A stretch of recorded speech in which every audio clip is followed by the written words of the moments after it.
with our dear panelists. We are here today to present our research title, The Impact of Student Density on the Classroom Communication Dynamics of High School Students in Academy of East Asia for Business and Technology. My name is Natalie Rodriguez. I'm Marisol Cornales. I'm Maris Barroso.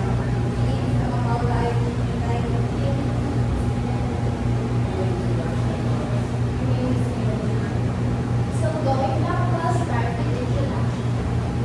Our students are overcrowded classrooms with instruction of instructions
of education, ilan na ba ang total number of student doon sa classroom setup? Ibig sabihin, sa classroom, ilan lang ba ang allotted na binigay ni DepEd? Meron ba ang approximately size? Ang minimum ko na binigay na. Ang minimum? The minimum is 15 students, pero yung maximum is 65. 65. So yun ang sinabi ng DepEd. So 15 would be the minimum and 65 is the maximum. Then the average class size is 50 students. Anong DepEd order or what particular in DepEd na nagsasabi niya? Meron ba kayong patunay to your introduction na nagpapatunay in terms of class size? What order? Department of Education. Order number 54 series of capacity. Okay, DepEd order number 54, series of, okay, sige, we look for that. Okay. Sige. Gusto yung tanong ko na what's the research ka? What is the research ka sa study? Ano yung ka? Kasi naalam mo yung student and student class of education.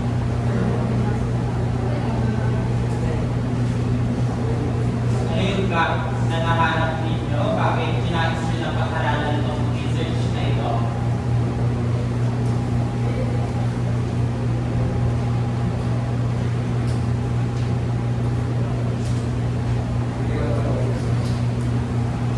Kasi number one,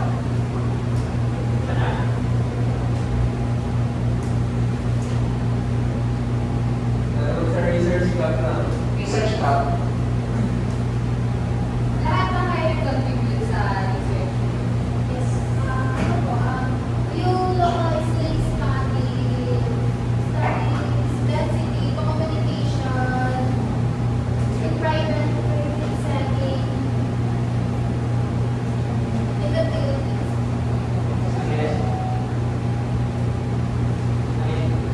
pakikinig daw. Yung local studies, yung student density, communication in private, senior vice president in the Philippines.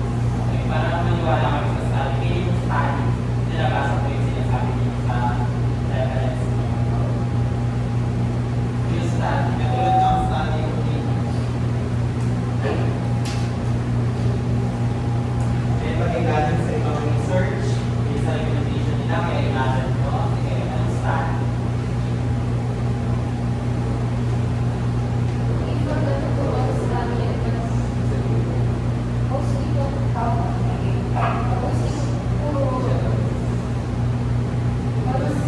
almost public student po yung focus po nila. Next question po, sino yung magiging respondents ninyo sa research? Magiging respondents. So from junior high school to senior High school Yes. students. So, paano nyo mag-iaan yung ano dito? Yung affected by high student density in terms of related teachers and student. Paano nyo ma-identify yung effect ng classroom density sa teachers? Kung nakalagay dito sa SOP number 3 nyo yung somebody on yung teachers and student. Kung ang respondents nila yung student, paano nyo ma-measure sa teachers? So, di ba included sila sa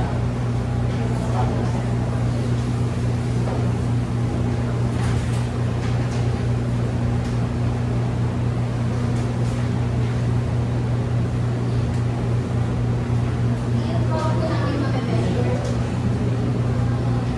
paano nyo measure nyo sa teachers? Kung yung respondents nyo lang is student.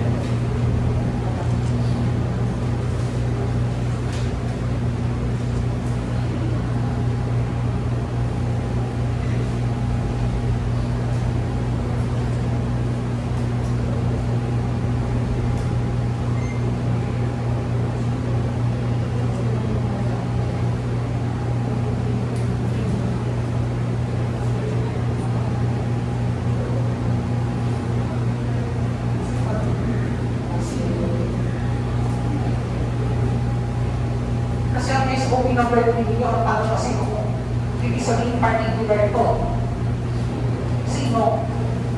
So ibig sabihin ba pag nag-run ako ng questionnaire at nagbigay ako ng survey questionnaire sa mga respondents ko, ang pwede lang nilang maging sagot dito, teacher and student. Nakita kung lumabas ay teacher.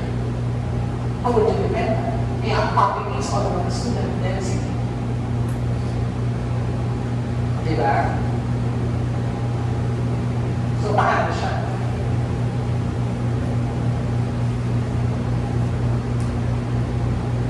What are the factors of student in high school?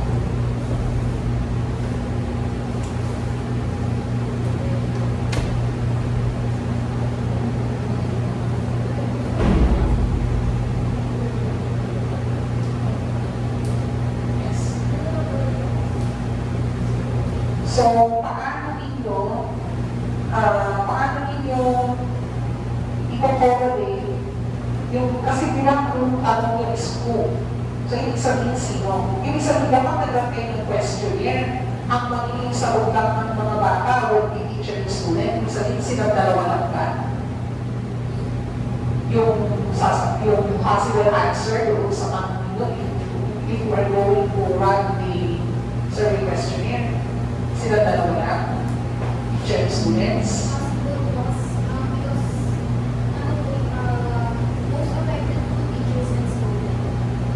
Okay. Sige. At hindi lagi, sinunod yung respondents nila. Kasi ang tanong ko dito kanina sa SOP number 3, paano nyo malalaman na na-affect ko yung teacher kung yung respondents nila is student? So, ilan lang yung sa respondents nyo yung teacher? Kasi kung mag-release na kayo sa magiging response ng mga students, Hindi nyo ang malalaman. bias, yung manipulate yung answer, kasi mag-release na kayo sa sagot lang nila, without considering yung opinions or answers mismo ng mga teachers. Actually, wala naman akong against doon sa construction of SOP. Kaya lang, tinatanong namin ng mga panelists na kasama natin, how would you define your answer doon sa yung SOP? Kaya we are so much clearly na dapat when we are going to construct our SOP, kailangan alamin natin how to be defend. Siyempre, kapag paglaban na kayo sa chapter 2 and chapter 3 sa methodology ninyo, doon na pumapasok yung mga bahagi ng ethical considerations, so are natin sa pinag-doon, and so on. At syempre, itatabulate na yung mga bigas na yan. So, hindi na natin kung paano ba nakaka-apay ang student density when it comes to student and teachers. Okay, I just want to add, siguro I would comment the SOP, okay ang ipagkakakonstruct, kaya lang i-make sure nyo din, yung sinabi nila mga survey nyo, kung maging specific kayo doon sa inyong sagot. Tapos, siguro lang ako dito sa SOP number 1 ninyo because you also stated, is there a significant difference? It's not an impact. It should be a significant difference. In-edit ko dito sa ninyo, is there a significant difference between the student density based on their profile and is there a significant difference on classroom communication dynamics based on their profile? So, dinagdagan ko lang. So, ibig sabihin, ipa-correlate nyo ngayon yung student dynamics doon sa classroom communication ng mga estudyante. Tapos, SOP number 6 would be what intervention program being proposed based on the result of the study. Siyempre, dahil it's a problem, anong intervention program ang pwede ninyo gawin about dyan? So, siyempre, kapag nagtanong kayo ng intervention program, hindi lang sa estudyante, pati teachers, pati administrators. And I don't really appreciate your significance of the study kasi you also include the school administrator as the part na pwede makatulong sa research study ninyo makatulong sila doon sa study ninyo mismo. Okay? Then, I just want to commend your chapter 1. Okay? Natuwa lang ako kasi you are using transitional devices na ayos yung ang pagkakalapat. So, my question is magagamit ko yung ako na ginawa ko. Ayan. Siguro ang tanong ko sa inyo is, sige, magpakulmang ako. Presenter number 2. What real-life problem does your research address? Presenter number 2. What real-life problems does your research address?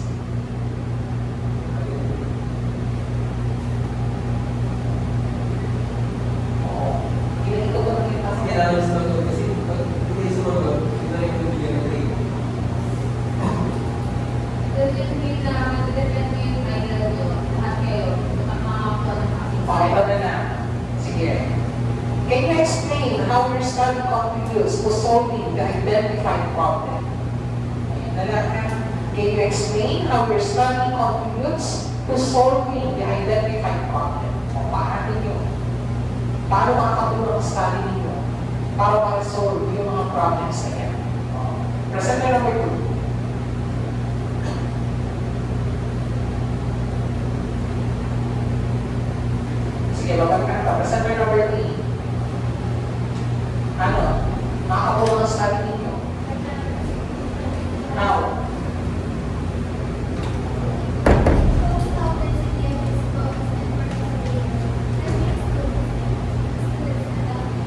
Paano makakatulong ang study ninyo? How? I am pertaining to how to not to discuss everything. It's an opinionated answer. Paano? Hindi nakabasa sa papel. Kung hindi na papel ninyo. It's an open-ended question. Paano makakatulong ang study ninyo para ma-resolve ang issue doon sa student density? Paano makakatulong? Kaya yung mga ginawa ng research nila, paano ito ang i-address yung problema na yan? Yes, presenter number 7.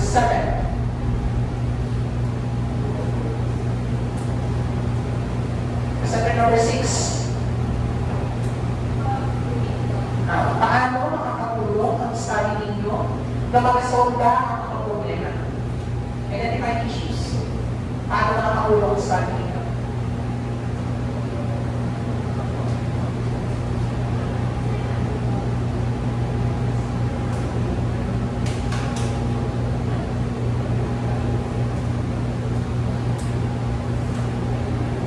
Presenter number 5.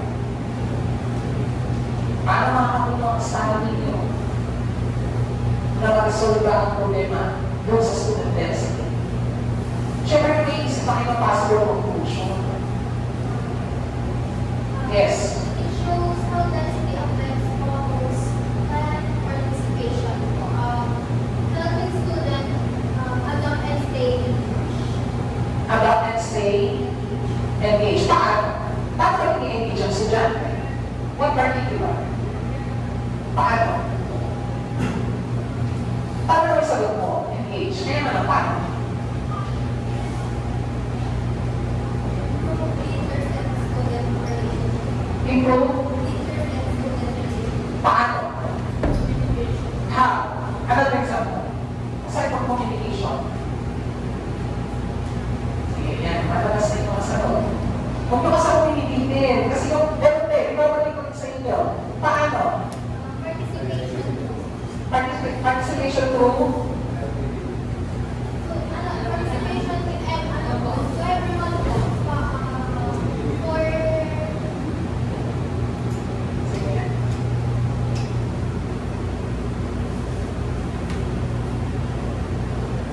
better communication. For better communication, yun lang ba? Aside from that, Better communication. learning, what kind of learning? Learning process?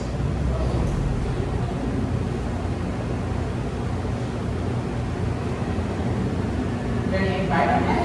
More particular.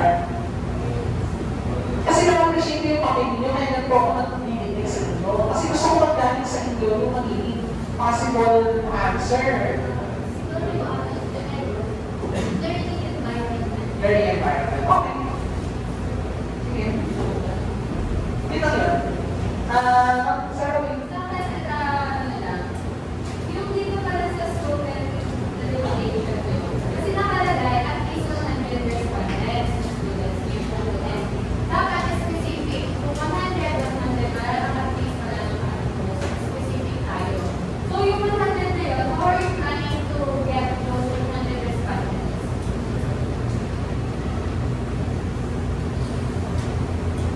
Haven't you decided on what method you're going to use when choosing your respondents?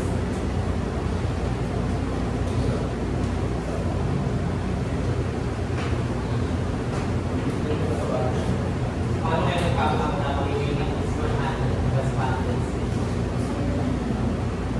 Is there any statistical treatment or combination na gawa niyo para magpapakita sa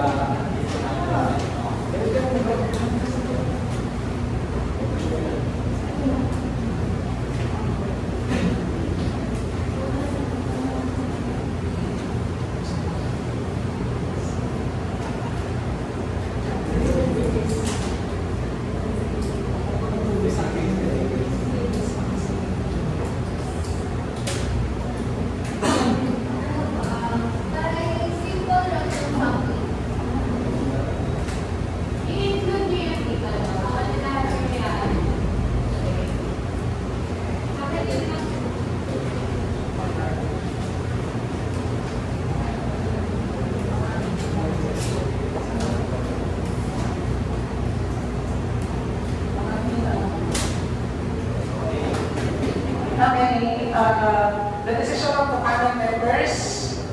This is entitled Congratulations with Minor Revision. So, please take note of my suggestion regarding on your paper. Ang ibig yung papel, so please consider the SOP na i-edit ko. And I hope this search will also benefit para makita ko din kung ano ba yung factor. And I will really appreciate the method order na sinabi ni Ma'am kanina. So, ibig sabihin alam nyo all the order study. So, for now, congratulations. Chabat. Bigyan lang yung pencil tayo.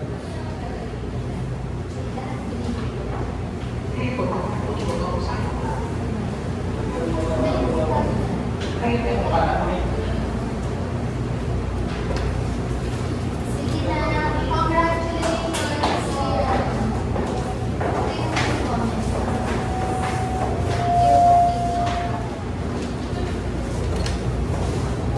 Thank you, ma'am.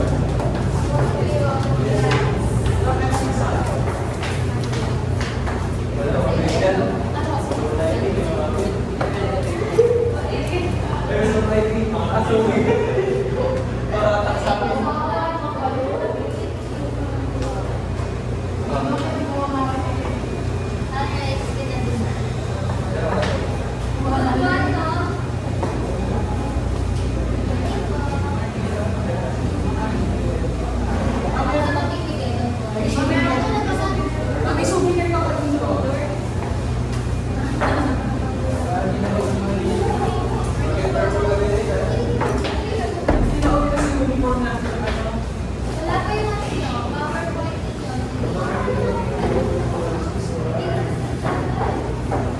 May pwesto na kayo para may isa natin yung Daisy. Pwesto na. Ano na pala yung Wala na yung taas.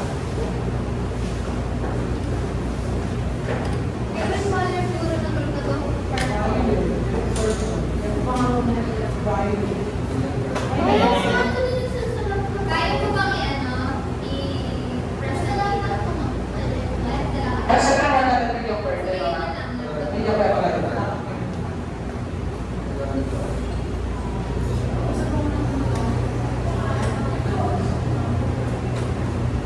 Michael Daisy. Dito pala sa punto. Morales. Yung first.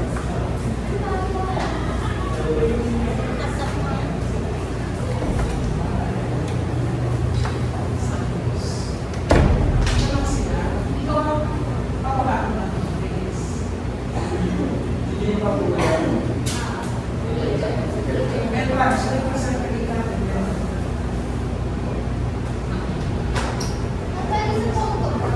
Pwede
Hindi mo pasok yan.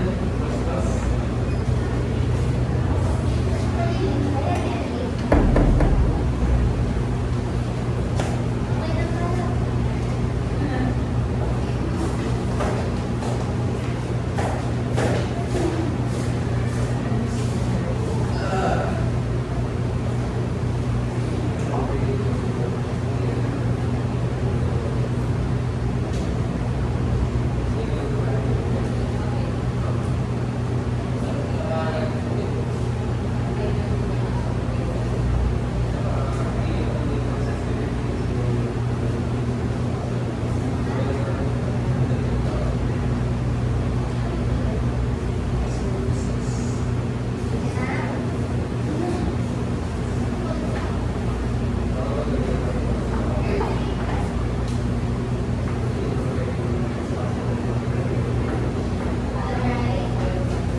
estilo ng pagtuturo. Matanong niyo ba, ano daw po yung experience nyo sa mga teacher dito, kung ano po yung ikaw po nila based sa sinasabi nyo kanina. Bago na mention needs, ano yung naki-mention? Ano yung mga experience? Kasi number 1.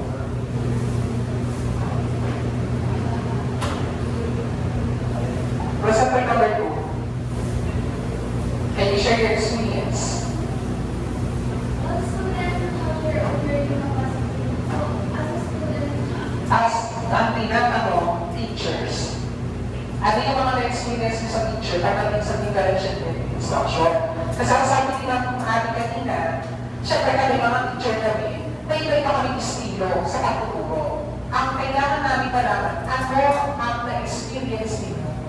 What are your experience dun sa mga teachers ninyo? Ano pang estilo nila sa pagtuturo?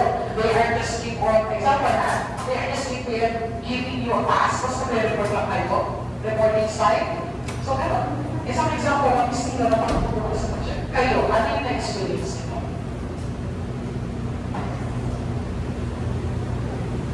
Doon naman tayo sa word na effective. Effective sa inyo. Wait lang. Nasa na number 3.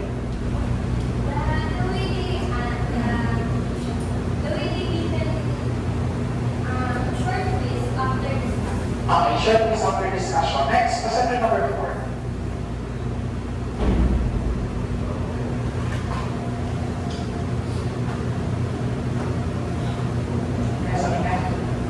Center number 2, lectures. The center number 4, recitation. The center number 5,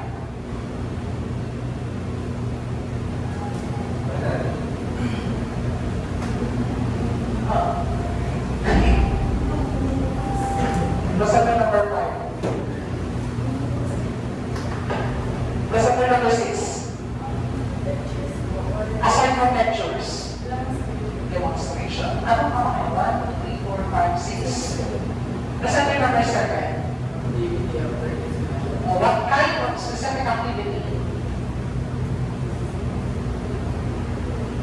The center number 5. Okay. What specific performance class?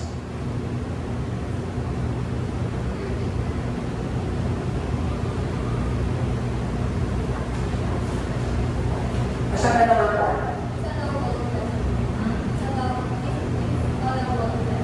Ano daw? Okay. Sige. The center number 5. And then, 6 yung tingin sa loob. Wait. 6 and 7, sorry. Now,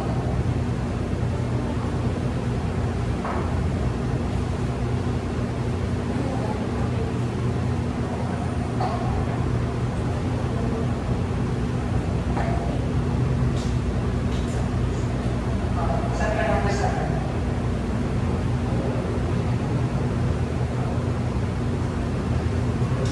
The center number 8.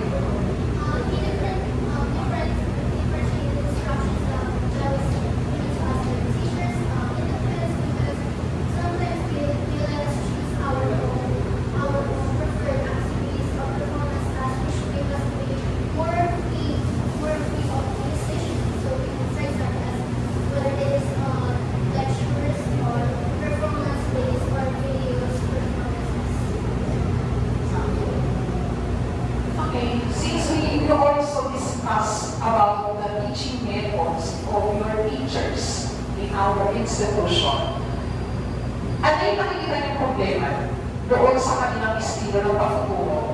Why you are conducting research about the different teaching methods of your teachers? Yes. Because from my observations from some of my teachers that I've experienced and I've had, the problem that I have with them is that their teaching style doesn't really fit the classroom environment. By that I mean, they will rather read and they will rather read the lesson that they're given instead of really interacting with the students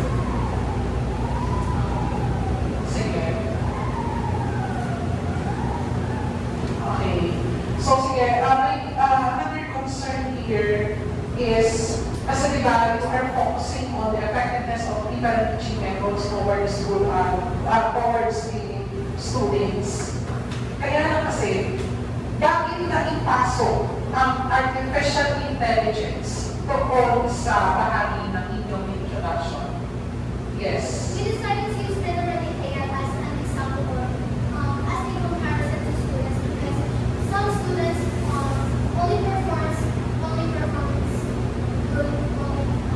only show good grades, but they haven't shown their true comprehension and understanding towards the study. Just like generative AI, they don't have the true understanding or comprehension, but they show perfect or so statements. Compared to students where they can show perfect grades or score, but once it comes to their understanding or actual comprehension, it doesn't seem so good. Have you read the recent studies about this topic? Meron pa kayong nakita mga authors na nag-publish ng recent studies about this, about your research? Yes. In this book, This year, 2025, may mga authors ba? Yes, sir. Ano lang sa tanong kanina, hindi yung pagkano ng student na artificial intelligence is part of ng differentiated teaching method. pardon, Yung sinasabi nyo ng paggamit ng artificial intelligence ng mga student, do you think part of ng teaching strategy or teaching method ng teachers? we believe so because students can adapt to their preferred learning styles. So, learning style na ng student, hindi na yung part ng teaching method. Kasi kung tawag ng teaching method, ito yung way ng teacher. Kapag totoo na method, yung way ng grouping. Actually, sir, I already edited talaga. Dito, gusto ko lang manggaling sa inyo yung pinatutungkulan ng research niyo. So, I was learn. Next, dito tayo sa inyong SOP. Actually, I do the major revision of your SOP. Kasi, ang gagawin natin dito would be descriptive correlation. And actually, hindi sa correlation ng mga estudyante ni Paberios kasi hindi nagbabangga ng mga variables. And it's very interesting for us na ano ba yung factors bakit naging gano'n ang isang research. So, dito sa SOP ninyo, so I already edited SOP number 1. How may the profile of respondents be described in terms of anong kinakalayan ng section and year level doon sa SOP number 1 ninyo? May factor ba siya? Doon sa study ninyo? Wala. What do you include in your SOP number 1? Kung wala naman para siyang connection. Diba? So, do not include sa variable sa inyong statement of the problem. Nasa palagay ninyo, hindi naman nakakatulong. Do not include. Okay? So, yun. So, ang magiging basilin nyo na lang dyan would be age and sex. 1.1 and 1.2. Next is SOP number 2. What teaching methods are most commonly experienced by the high school student in classroom in terms of ano yung mga factors? Ano mga teaching methods? Okay, lalagay niyo dyan. Okay, pananakalit ko lecture, demonstration, and presentation. Actually, mayroon pang mas complex kaya hindi pag-anak kayo ng sub-variables sa SOP number 2. SOP number 3. What student learning styles are commonly experienced, are commonly used by the high school student in terms of what are the different learning style? Yun ang ilalagay nyo ngayon sa SOP number 3 dito. Hanapan nyo, ano ba yung preferred learning style ng bata? Okay. SOP number 4. Is there a significant difference between the teaching method of the students based on their profile? Ang SOP number 5. Is there a significant difference between the learning styles of the student based on their profile? And SOP number 6, what intervention program may be proposed based on the result of the study? At least pag-proven, ibig sabihin, naiintindihan ko pinatutungkulan niyo. Ibig sabihin, hindi lang magtutugma, hindi lang mag-mismatch. At kailangan, when we are going to construct item based on their construction, kailangan, ang paglatag ng SOP, lahat.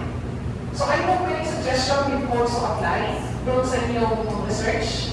So I don't have any question on that. Hindi natin Mr. Roland. Congratulations.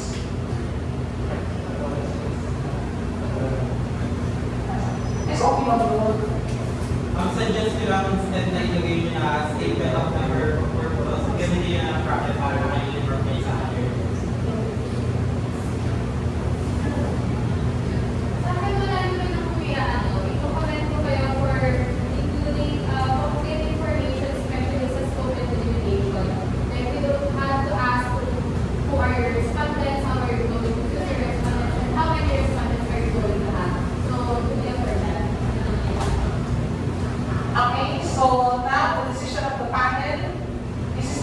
congratulations, final revision. Congratulations.